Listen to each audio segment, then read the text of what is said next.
लिए मंच पर आकर अपना स्थान ग्रहण करें बहन बबीता फवाद जी। आया हूँ, धन्यवाद दोस्तों।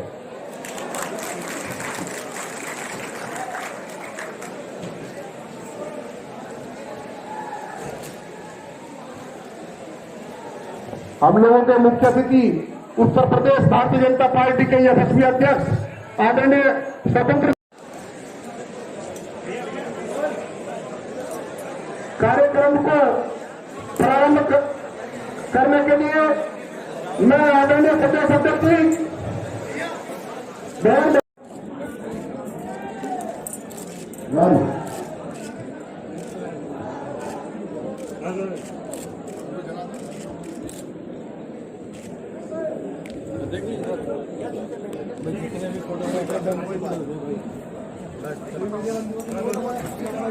के जिलाध्यक्ष भारतीय जनता पार्टी के आदरणीय विजय भाटी जी, नोएडा के महानगर अध्यक्ष मनोज गुप्ता जी, दोनों से निवेदन करूंगा कि माननीय प्रदेश अध्यक्ष जी को पुष्प देकर उनका स्वागत करें। दो तालियों से स्वागत करते रहिए।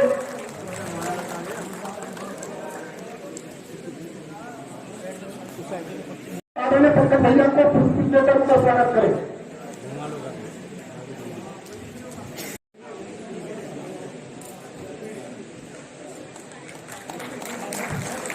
हम लोगों की विशिष्ट अतिथि बहन बबीता फवाद जी के स्वागत के लिए मैं बहन साधना शर्मा जी से निवेदन करूं, जोरदार तालियों से स्वागत करते रहिए।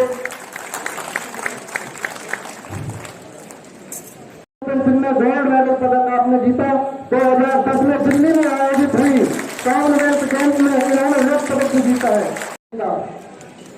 आप भारत सरकार की तरफ से अर्जुन पुरस्कार भी प्राप्त हुआ।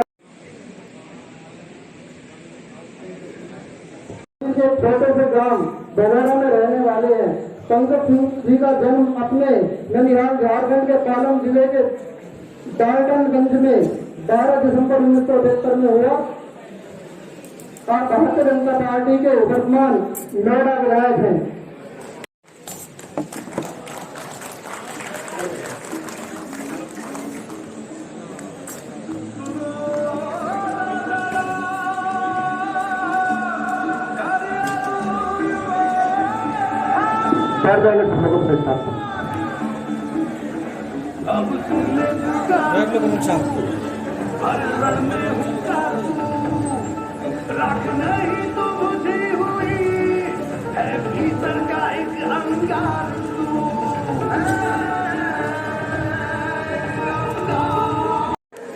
अर्पित करें बहन बबीता फवाद जी, जो तालियों से काम कर समझ करें।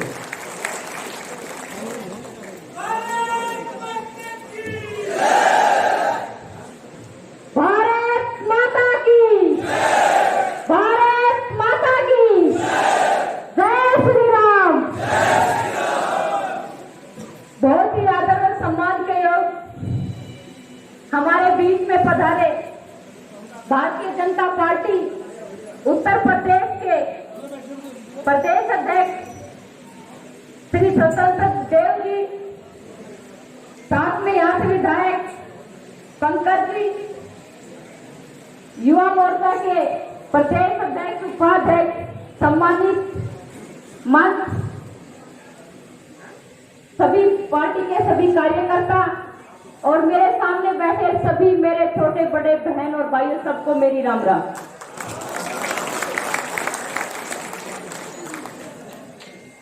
ये आज युवा उत्थान कार्यक्रम जो उत्तर प्रदेश की उत्तम पहल के साथ रखा गया है, तो मैं सबसे पहले बधाई देना चाहूंगी युवा उत्तर प्रदेश की। आप लोग आए हैं तो आप सबका भी मैं धन्यवाद करती हूँ। युवा उत्थान कार्यक्रम जो रखा गया है तो मुझे बड़ी खुशी हो रही है, क्योंकि हमारे देश का निर्माण में युवाओं का बहुत बड़ा योगदान है। जो हमारा देश का जो युवा है वही हमारे देश की दिशा और दशा दोनों तय करता है। तो हमें बहुत सोच समझकर कोई भी कदम अगर हम रखते हैं तो बहुत सोच समझ के हमें रखना चाहिए, क्योंकि आज का युवा परिवर्तन का युवा है। नया परिवर्तन लेके आता है, नई खोज लेके आता है और नई सोच लेके आता है। ऐसा है हमारा आज का युवा। जब मैं अपने युवा भाइयों को एक छोटी सी चीज कहना चाहूंगी, बुरा मत मानिएगा, मैं समय बर्बाद करते हुए देखती हूं तो मन में एक खींच होती है, एक तकलीफ होती है कि जो समय, जितना समय हम फोन के ऊपर यूज करते हैं, अगर उसका आधा समय भी हम अपने देश के निर्माण में और सही दिशा के अंदर अगर हम अपना समय लगाएं तो हमारा देश बहुत आगे जाएगा। हमारी ऐसी सोच होनी चाहिए कि हमें खुद से पहले अपने देश के बारे में सोचना चाहिए कि हम अपने देश को कैसे आगे लेके जा सकते हैं, क्योंकि हमने वो चीज अंदर तक हमने दी है अपने देश के लिए, कि अपने देश के लिए कैसे लड़ा जाता है, अपने देश के प्रति कैसे समर्पित होना, वो हमें हमारे तिरंगे ने सिखाया है। और आज का हमारा जो युवा है वो बहुत अच्छे से जानता है कि अपने देश को आगे कैसे लेके जाया जा सकता है। आज के युवा को सिर्फ मानसिक रूप से ही नहीं, शारीरिक रूप से भी बहुत सशक्त और ताकतवर होने की बहुत जरूरत है, क्योंकि हमारा देश तभी आगे बढ़ेगा जब हम लोग आगे बढ़ेंगे, युवा जब आगे बढ़ेगा, युवा की सोच आगे बढ़ेगी, वो मानसिक रूप से ताकतवर होगा, तभी हमारा देश आगे बढ़ेगा। एक आंकड़े की बात मैं करूं तो हमारे देश के अंदर 75% जो युवा है वो शारीरिक व्यायाम नहीं करते। तो मैंने जब ये आंकड़ा देखा तो मुझे बहुत तकलीफ हुई कि क्या हमारा युवा इतना आलस से भरा पड़ा है, क्या हमारा युवा इतना आलस में कमजोर हो गया है, या सोशल मीडिया पे हम लोग इतने एक्टिव हो गए हैं कि हम अपने शरीर के ऊपर भी ध्यान देना छोड़ दिया है। तो मैं एक आप लोगों से हाथ जोड़कर निवेदन करना चाहूंगी कि आप चाहे अपने समय में से चाहे आधा घंटा आप निकाल लीजिए, लेकिन शारीरिक व्यायाम के लिए जरूर निकालिए। और मुझे उम्मीद है कि आप लोग मेरी सलाह को मानते हुए और ये काम कल से ही शुरू कर देंगे। मैं आप लोगों से उम्मीद तभी बढ़ेगा जब हम लोग शारीरिक रूप से मजबूत होंगे। मैंने देखा है कि नाइजीरिया और जो दूसरे देशों की मैं बात करूं तो वो लोग आगे क्यों नहीं बढ़ पाते, क्योंकि वो लोग शारीरिक रूप से इतने कमजोर हैं कि उनका देश को आगे बढ़ने ही नहीं देता। तो हमें अपने देश को आगे लेके जाना है तो हमें पहले शारीरिक रूप से सशक्त और ताकतवर बनने की जरूरत है। और मैं अपनी बहनों से भी निवेदन करना चाहूंगी कि बहनों छुई मुई बनना छोड़ दो और झाकड़ बनना स्टार्ट कर दो, है? और झाकड़ हम सिर्फ कहने में ही नहीं, हमें शारीरिक और मानसिक रूप से मजबूत होने की जरूरत है। अपने आप को कमजोर मत आंको, क्योंकि आप लोग हर क्षेत्र में आगे बढ़ सकते हैं, लेकिन हमें अपने आप को समझने की जरूरत है, अपने आप को पहचानने की जरूरत है। चाहे वो अंतरिक्ष में, मैंने प्रियंका गांधी जी का एक इंटरव्यू सुन रही थी तो उसमें वो कह रही थी कि मैं लड़की हूं और मुझे लड़ना आता है और लड़ सकती है। हम लड़कियों ने तो बचपन से ही लड़ना सीख दिया था और अब तक लड़ती आ रही है, और दंगल के अंदर लड़कों को भी पछाड़ा है, लड़कों को पछाड़ते हुए हम लड़ते आए हैं। और तो आइए मैदान में हम भी आपके साथ लड़ते हैं। ये आज का हमारा युवा है, ये सब कुछ जानता है और समझता है। भारत माता की, भारत माता की जय श्री राम।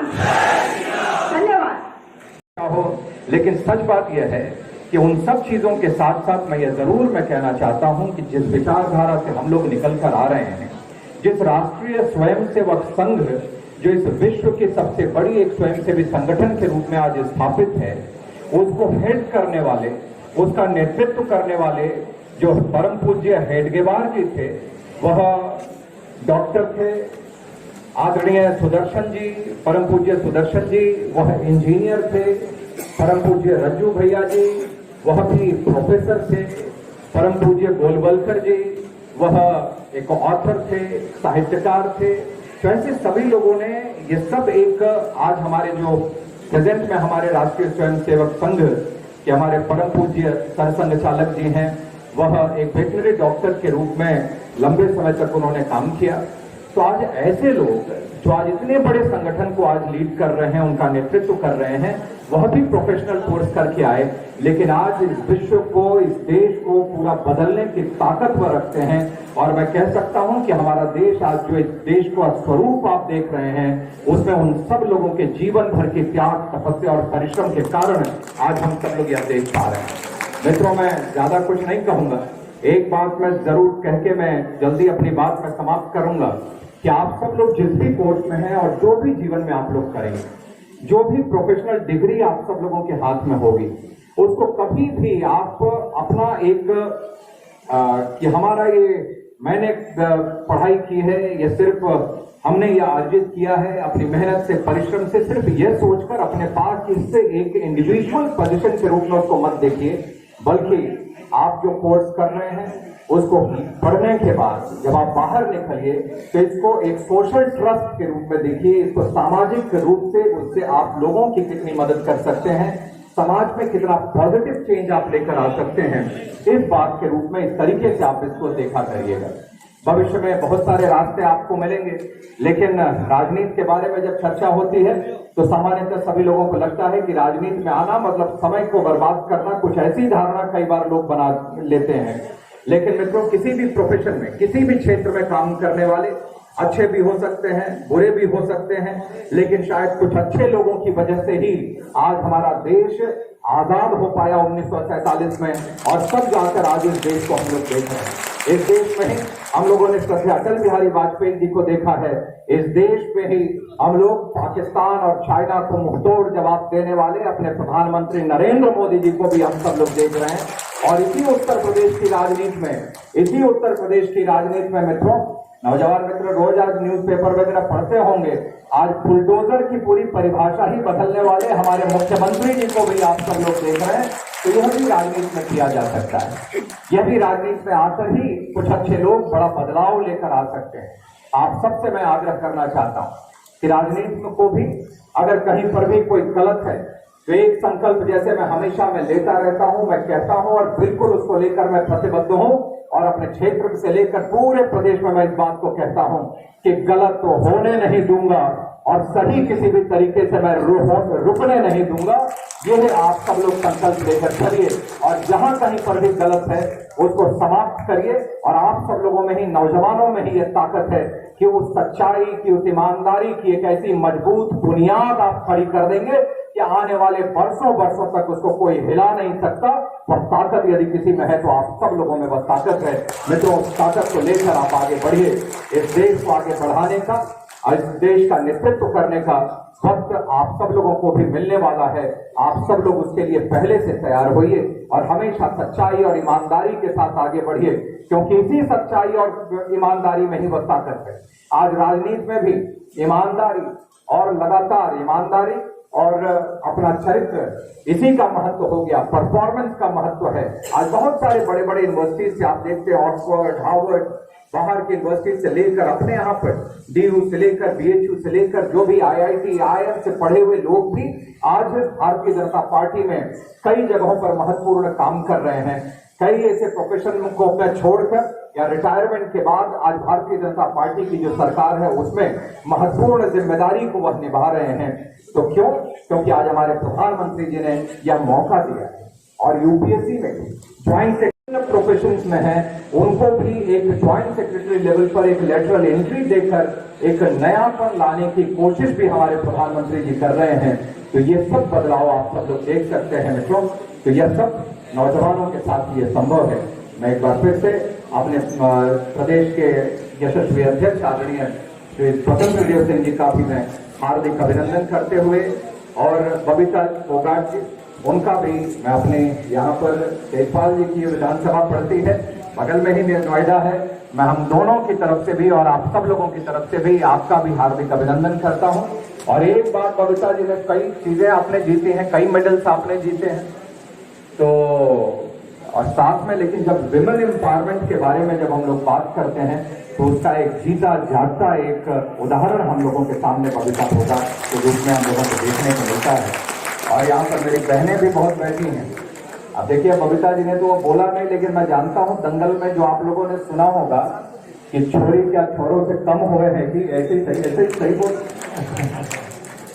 तो इससे मैं समझता हूं कि सब लोग, तो आज महिलाओं को भी, बेटियों को भी लगातार पढ़ने का और विभिन्न क्षेत्रों में नेतृत्व करने का मौका हमारे प्रधानमंत्री जी दे रहे हैं। और किसी भी क्षेत्र में हमारी बहनें कहीं पर भी आज कम नहीं है, हर क्षेत्र में आज वो लीड कर रही हैं, हमारे देश का कई क्षेत्रों में नेतृत्व कर रही हैं। तो मैं आप सबका स्वागत और अभिनंदन करते हुए अपनी बात में समाप्त करता हूं। बहुत बहुत धन्यवाद। हमारे दोनों युवा मोर्चा के अध्यक्ष, क्षेत्रीय अध्यक्ष वरुण गोयल खासतौर पे लगे हैं कई दिन से, मैं सबके प्रति आभार व्यक्त करता हूं। राजनागर जी, रामनिवास यादव जी, वरुण जी, सबके प्रति शुभ। हम लोगों का मार्गदर्शन करें। आदरणीय स्वतंत्र विधायक साहब,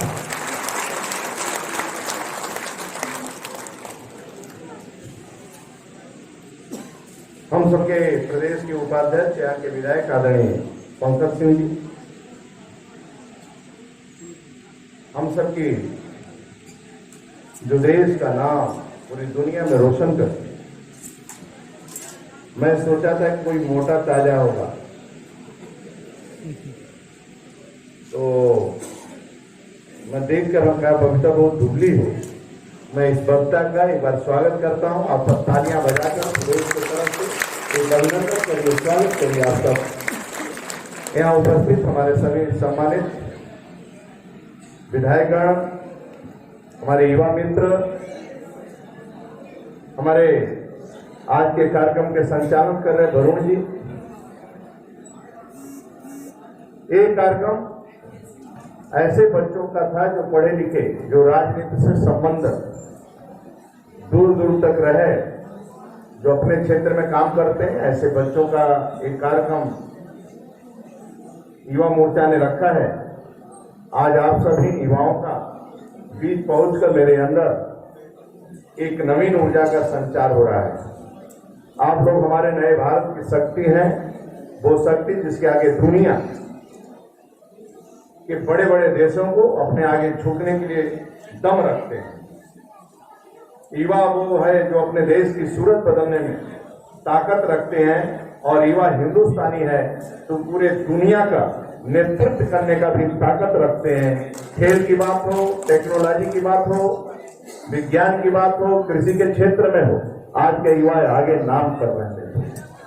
हम सब राजनीतिक दल से आते हैं, प्रत्येक राजनीतिक दल का अपना अपना विचार होता है।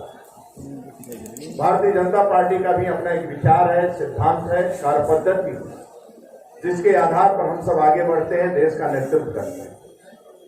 किसी पार्टी का वंशवाद का है, किसी का परिवारवाद का है, लेकिन अपने राजनीतिक दल एक वैचारिक सिद्धांत के आधार पर चलते हैं और आगे बढ़ने के बाद सत्ता में आते हैं, उसी तरह नेतृत्व करते हैं। मैं आपसे पूछना चाहता हूं मित्रों, जो तूफानों से टकरा, जो तूफानों से टकरा उसे इंसान कहते हैं, जो इंसानों से टकरा उसे शैतान कहते हैं, जो शैतान से टकराए उसे भगवान कहते हैं।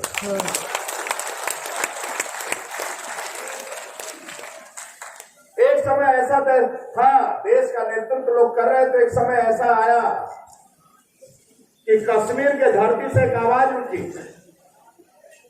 जो स्वतंत्रता सेनानियों ने अपना बलिदान दिया था देश के लिए, जो स्वतंत्रता सेनानियों ने फांसी को, फंदे को चुम्बन के रूप में लिया और हंसते हंसते शहीद हो गए मित्रों, केवल भारत माता जय के लिए, वंदे मातरम के लिए।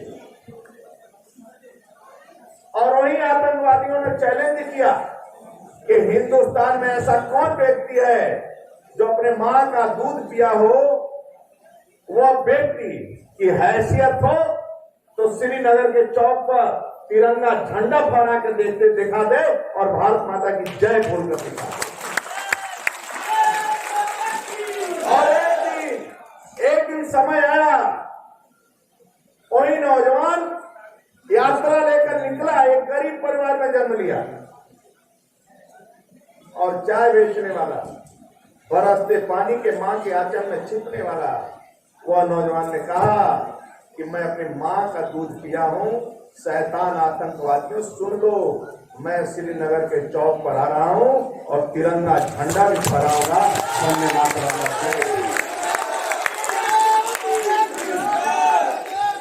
आप मेरे को बताओ मित्रों, देश के अंदर भारत माता के जय का नारा लगना चाहिए कि नहीं लगना चाहिए? वंदे मातरम का नारा लगना चाहिए कि नहीं लगना चाहिए? जय श्री राम का नारा लगना चाहिए कि नहीं लगना चाहिए? आप मुझे नारा नहीं लगने देंगे, वही नौजवान एक दिन देश का प्रधानमंत्री बनता है मित्रों। जो आतंकवादी चैलेंज करते हैं, 7 सालों में हिंदुस्तान के किसी कोने में नहीं आए, वही प्रधानमंत्री बनने के बाद आदरणीय नरेंद्र दामोदर दास मोदी पाकिस्तान के अंदर घुस कर आतंकवादियों को मारने वाला देश का पहला प्रधानमंत्री। भारत की संस्कृति और सभ्यता क्या है? ये देश का निर्माण किसने किया है? ऋषि मुनियों ने किया है, तपस्वियों ने किया, युवाओं ने किया है, पढ़े लिखे विद्यार्थियों ने किया है इस देश को बनाने का। जब जय जवान विज्ञान और जय किसान का नारा लगाया अब्दुल कलाम ने लगाया था, देश के गौरव अटल बिहारी वाजपेयी नेतृत्व कर रहे थे, पहली बार इस देश के अंदर पोखरण विस्फोट हुआ मित्रों। आज भी इस देश की, भारत की संस्कृति सभ्यता क्या है? आप राम को नकारेंगे, भारत की संस्कृति है, सभ्यता है। इस देश के अंदर यही तो हमारी है मित्रों। हमें एक नौजवान मिला, मैं बरसाना में 31 तारीख को बच्चे का जन्मदिन में गया दर्शन करने, मुझे एक नौजवान मिला, बालक था। मैं बोला तुम मेरे साथ, मैं 15 मिनट पट बंद हुआ, वो मेरे साथ बगल में बैठ गया। हम कि तुम कैसे आ गए? उसने कहा अंकल मैं सोचा कि VIP दर्शन आपके साथ कर दूं। हम कि माता पिता? बोला लाइन में लगे। हम कि रहने वाले कहाँ में? बोला फरीदाबाद में। क्या करते हो? M.Tech करता हूं। मैं कहा तुम्हारा विचार क्या है? बोला अंकल अच्छे अच्छी थालियों में भोजन करने से, अच्छे अच्छे पकवान खाने से फायदा क्या है? अच्छे अच्छे कपड़े पहनने से लाभ क्या है? अच्छी अच्छी गाड़ियों में घूमने से आनंद कहाँ है? उनके फिर क्या है? बोले मैं तो अपने ठाकुर जी को लेकर आया हूं, केवल राधा रानी एक बार दर्शन दे दे, यही मेरे जीवन का लक्ष्य है। हिंदुस्तान का नौजवान हैप्पीकट भाव रखता है, किस ड्रेस में रहता है, किस यूनिफॉर्म में रहता है, बात अलग है, लेकिन राधा रानी का मंदिर और स्वामी विवेकानंद जी का चित्र उसको दिखाई देता है तो उसका सर झुक जाता है। ये तो मेरी भारत की संस्कृति है। कब स्वामी विवेकानंद जी ने कहा था कि मित्रों भारत मां मेरी जंजीरों में जकड़ी हुई है, भारत मां मेरी जंजीरों में जकड़ी हुई है, केवल आपसे आग्रह करता हूं हिंदुस्तान के नौजवानों से, कुछ दिन के लिए मंदिर में बजाय भारत माता की पूजा करें और नौजवान शहीद हुए, बलिदान दिए, भारत मां को जंजीरों से 1947 के बाद वह जकड़न समाप्त हुआ। मित्रों आज भारत मां मेरी नेतृत्व कर रही है, लेकिन 70 सालों के बाद आदरणीय नरेंद्र मोदी ने एहसास करवा दिया कि हिंदुस्तान के कोने में चाइना भी उतरते हैं तो भारत माता के जय का नारा लगाने वाला पहला व्यक्ति होता है मित्रों। तो 70 साल बाद और मिला है तो आदरणीय नरेंद्र मोदी। यही नहीं मित्रों, देश खुशहाल कैसे होगा, देश का सम्मान कैसे बढ़ेगा? लैंड की सड़कों का जाल किसी ने फैलाया है तो भारतीय जनता पार्टी की सरकार बनाई मित्रों। प्रधानमंत्री श्री की सड़कों का जाल किसी ने फैलाया तो आदरणीय मोदी ने। बुंदेलखंड में मित्रों लोग गीत गाती थी महिलाएं, मेरा खसम मर जाए लेकिन मेरी गगरी न छूटे। 4-4 किलोमीटर 10-10 किलोमीटर दूर से पानी लाना पड़ता था, ट्रेन से पानी आता था। आज आदरणीय मोदी जी के नेतृत्व में हर घर में नल पहुंच रहा है मित्रों, और स्वच्छ पानी पहुंचाने का कोई काम कर रहा है तो आदरणीय नरेंद्र मोदी कर रहे हैं। यानी देश का एक कोना भी रेगिस्तान, एक कोना भी अछूता न रहे, हमारा देश विकास करे, ये काम सोचना पड़ेगा। ये कौन सोच सकता है? यही मेरे संगठन की, हमारे भारतीय जनता पार्टी के कार्य पद्धति मित्रों, एक ईमानदार नेतृत्व ही कर सकता है। राज्य के अंदर मित्रों, मैं आपको गारंटी से कहता हूं, जहां गुंडागर्दी है वहां कोई आ नहीं सकता है। पहली बार इस राज्य और दिन में रात में निवेश पानी दे सकता है। जहां शांति है होता है, लेकिन डॉक्टर श्यामा प्रसाद मुखर्जी ने कश्मीर में मार्च किया और कश्मीर में शहादत दिया, जिसके कारण कश्मीर बच गया और आज 70 साल लगा पूर्ण बहुमत की सरकार बनने में, और एक झटके में 35 से 370 समाप्त कर दिया।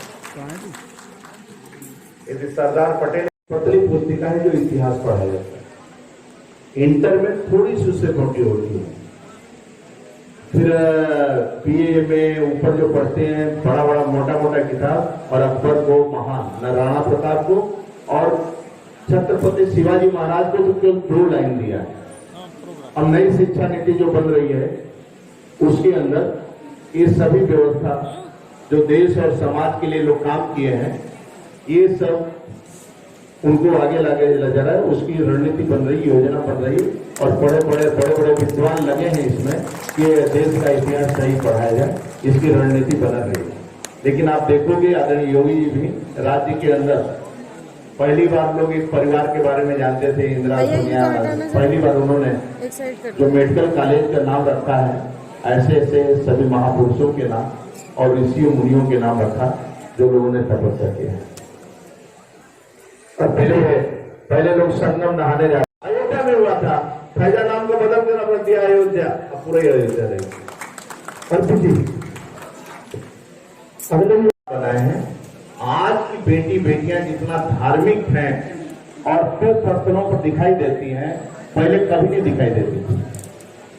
मैं वृंदावन जाता हूँ, मैं देखता हूँ कि वहां केवल बेटियां दिखाई देती, सब युवक युवतियां। मैं बरसाना यहाँ काशी विश्वनाथ में जाता हूँ और तिरुपति तो जाता हूँ कभी कभी, तो केवल बेटियां, और नवरात्र में बेटियां ही दुर्गा पूजा करती हैं।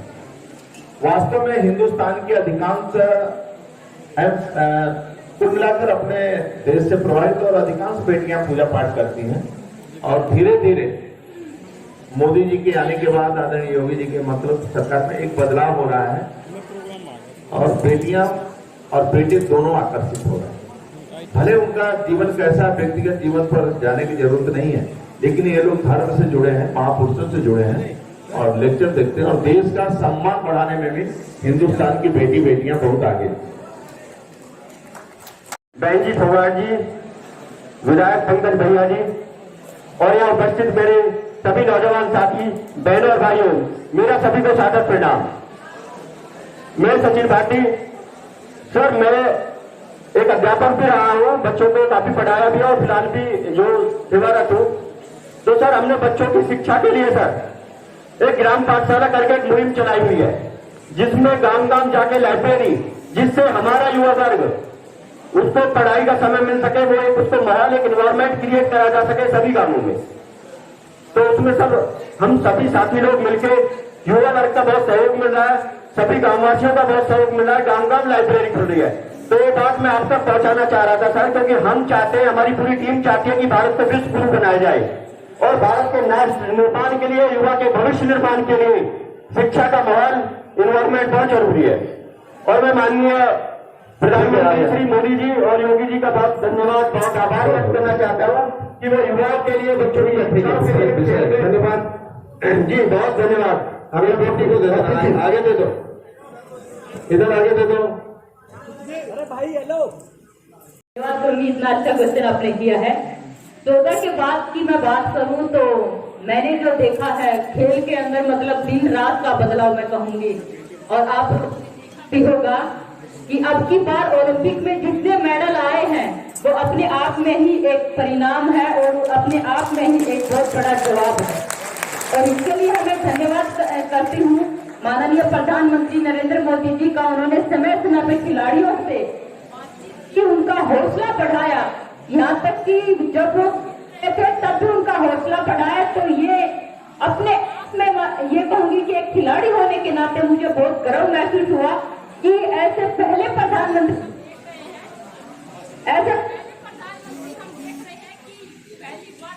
से बातचीत करके हौसला बढ़ाया मिले हैं। जी अगला प्रश्न।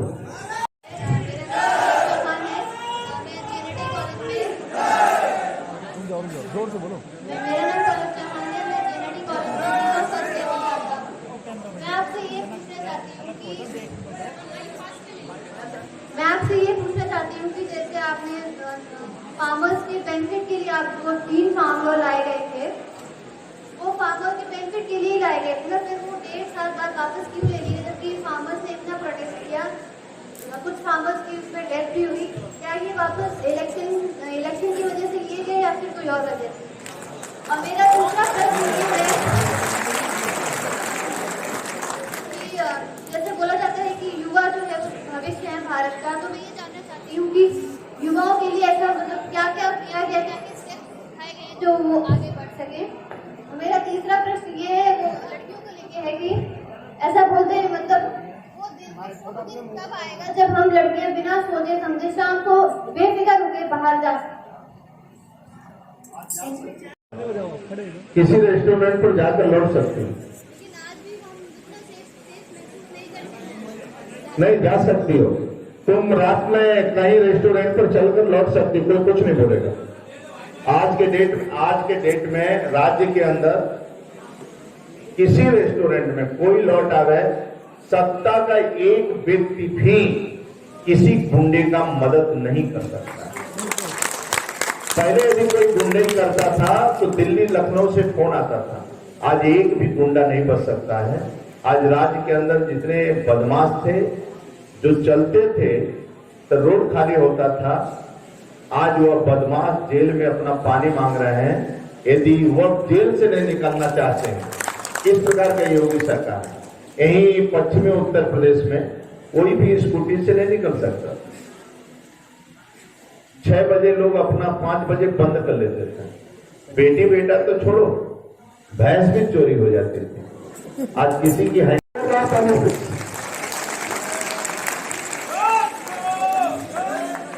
अब मैं युवा मोर्चा के महामंत्री मोहित शर्मा जी राष्ट्रपति चिट्ठीकार उनको सम्मानित करें।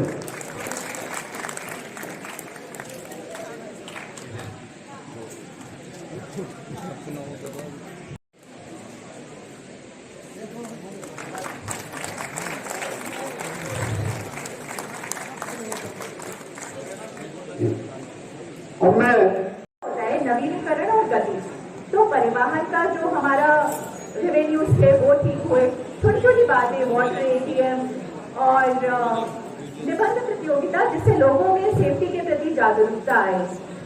युवाओं को डबल इंजन की सरकार ये हुई कि जो राष्ट्र में प्रधानमंत्री आवास योजना हुई, तो युवाओं के लिए जो आवास योजना का पहले घर में जिम्मेदारी किसकी होती है?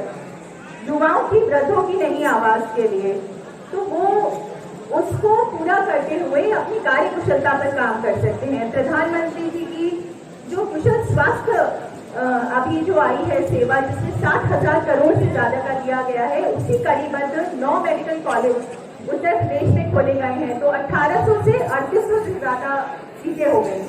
तो ये है कार्य कुशलता। चिकित्सा कर्मी, मैनेजमेंट से जुड़े हुए लोगों को रोजगार का अवसर मिलेगा।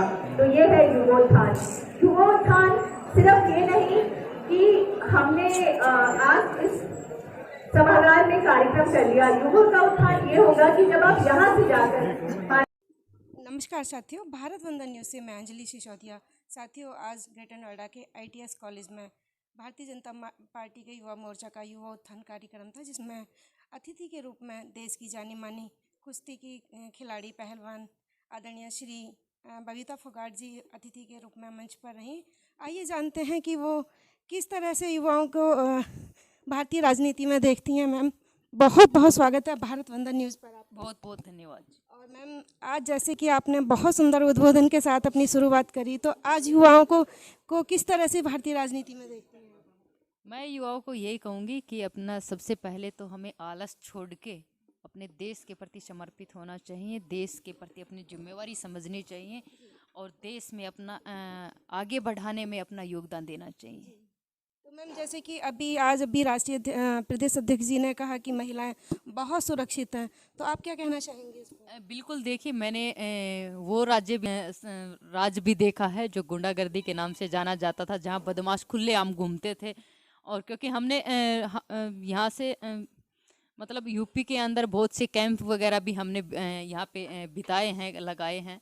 और हमने देखा, हमने यूपी की जो हमारी बहनें होती थी उनसे बातचीत करते थे तो वो कहते थे कि वहाँ पे तो बहुत गुंडा राज है, मतलब हम लोगों का रात को तो छोड़ो दिन में निकलना दूभर हो जाता था। वो हमने सुना है और देखा वो राज।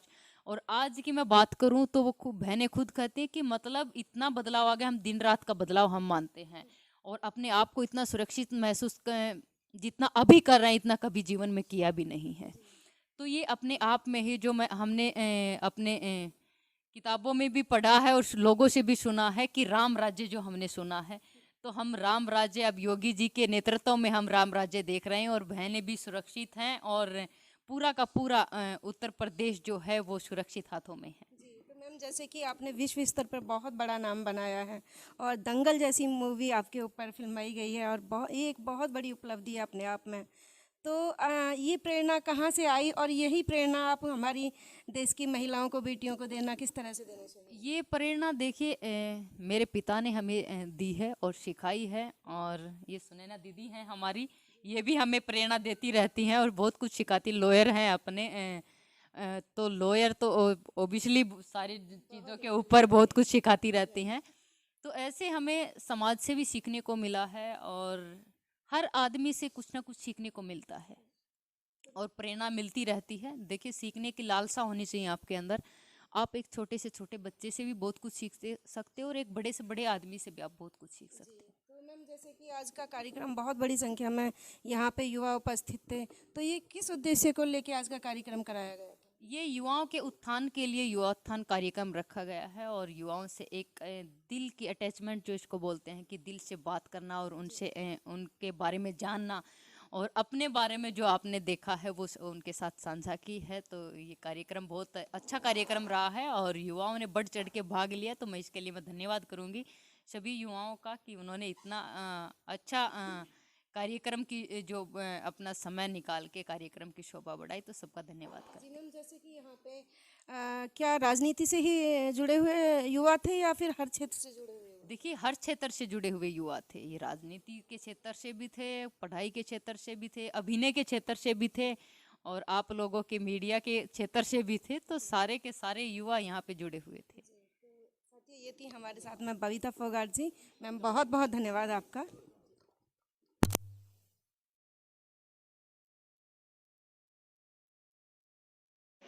मेरा प्रश्न आदरणीय पटेल उल्लेख से है।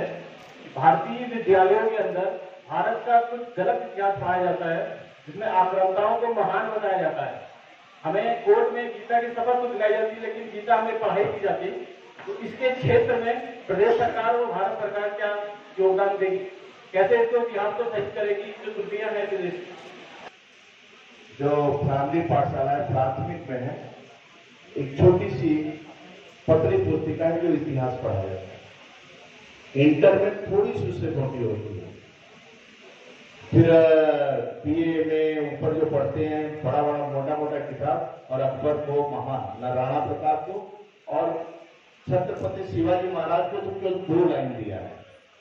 अब नई शिक्षा नीति जो बन रही है उसके अंदर ये सभी व्यवस्था जो देश और समाज के लिए लोग काम किए हैं ये सब उनको आगे लाके ले जा रहा है। उसकी रणनीति बन रही, योजना बन रही और बड़े बड़े विद्वान लगे हैं इसमें कि देश का इतिहास नहीं पढ़ाया जाए, इसकी रणनीति बना रही है। राज्य के अंदर पहली बार लोग एक परिवार के बारे में जानते थे, इंदिरा सोनिया गांधी। पहली बार उन्होंने जो मेडिकल कॉलेज का नाम रखा है ऐसे ऐसे सभी महापुरुषों के नाम और ऋषियों मुनियों के नाम रखा जो लोगों ने तपस्या किया।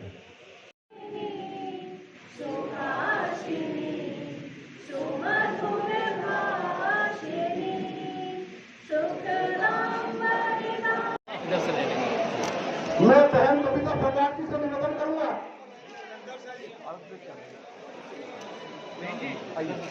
वो सीधे मंच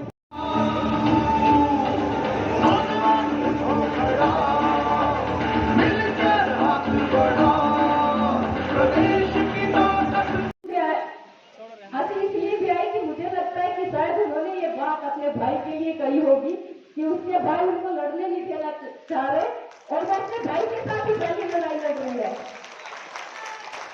मैं तो कहती हूँ अगर बहन लड़ने का इतना शौक है तो आइए मैदान में, हम भी आपके साथ लड़ते हैं।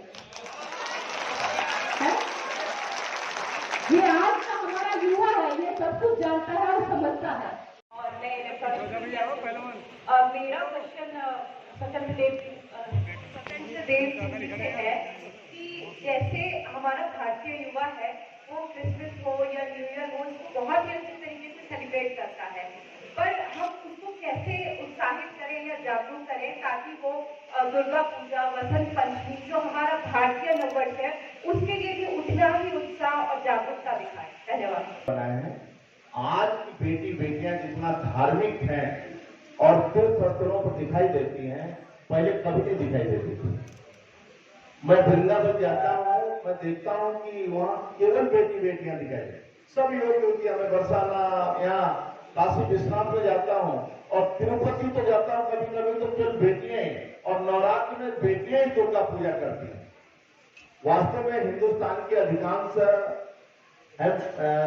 कुल मिलाकर अपने देश से प्रभावित और अधिकांश बेटियां पूजा पाठ करती हैं, और धीरे धीरे मोदी जी के आने के बाद आदरणीय योगी जी के मतलब सरकार में एक बदलाव हो रहा है और बेटियां और बेटे दोनों आकर्षित हो रहे हैं। जीवन पर जाने की जरूरत नहीं है, लेकिन ये लोग धर्म से जुड़े हैं, महापुरुषों से जुड़े हैं और लेक्चर देते हैं, और देश का सम्मान बढ़ाने में भी हिंदुस्तान की बेटी बेटियां बहुत आगे हैं। जनता पार्टी के आदरणीय विजय भाटी जी, नोएडा के महानगर अध्यक्ष जी इधर जितने भी फोटोग्राफर हैं